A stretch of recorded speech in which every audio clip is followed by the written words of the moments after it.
The Other Daughter, Chapter 14.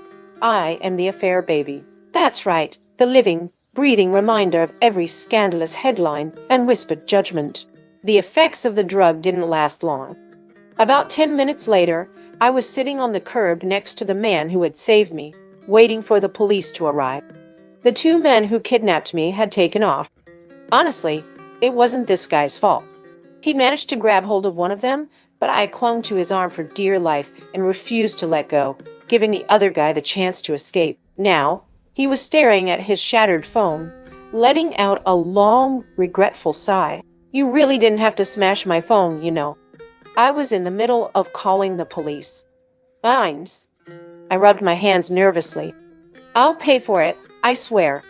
My eyes flicked to his chest. His shirt was missing a couple of buttons I'd ripped off.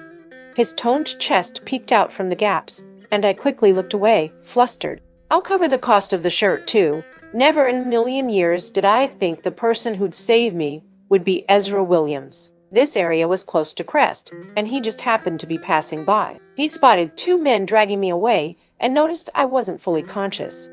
Naturally, he pulled out his phone to call the cops, only for me to snatch it and slam it to the ground. Who messed with you this time, he asked. At first glance, it looks like a classic trafficking scheme. Drug the target with some hallucinogen, then pose as someone they know. But those two guys weren't your average criminals.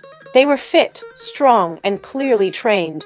Definitely not your run-of-the-mill thugs. I kept my head down and said nothing. I didn't need to think hard to figure it out. This was obviously another trap set by Delilah. Her methods were always so underhanded, yet she never left anything traceable. Filing a police report was just a formality. As Ezra had pointed out, those two men weren't ordinary traffickers. People like them were professionals, discreet, highly skilled, and adept at evading capture. It was my own carelessness that got me into this mess. At the Emperor Club, I'd eaten a pastry Hannah handed me. If I wasn't mistaken, Hannah is Delilah's distant cousin. Seeing me remain silent, Ezra clicked his tongue and shook his head. Your family sure knows how to keep things chaotic. I remembered the warning he gave me last time, and rushed to defend myself. I swear I'm serious about Andrew this time. I'm not lying to him anymore. Ezra's lips twitched as he looked at me, his gaze heavy with meaning. For the sake of my future, I pressed on it. I may not be the perfect daughter-in-law, but I'm still better than Bella.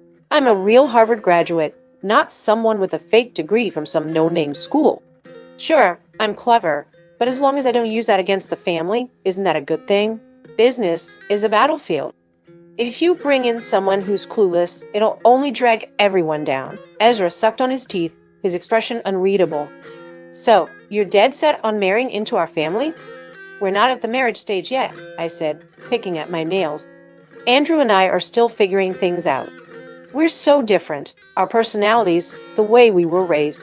I don't know how far we'll go, but I believe that if we work at it, we can overcome anything. My throat felt dry from all the talking. I grabbed my box of wine from nearby and handed it to Ezra to open with the corkscrew inside. Once it was open, I took a swig straight from the bottle. What a waste of good wine, Ezra said, looking at me like I'd committed a crime. Do you act this wild in front of Andrew too?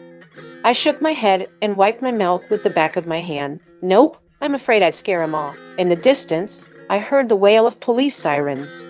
Andrew must have heard what happened and was rushing over. Ezra glanced at Andrew, who was running toward us, and leaned closer to me. I just can't shake the feeling that you two don't really... He trailed off with a sigh. Never mind. Just take good care of him. That foolish nephew of mine has fallen hard for you.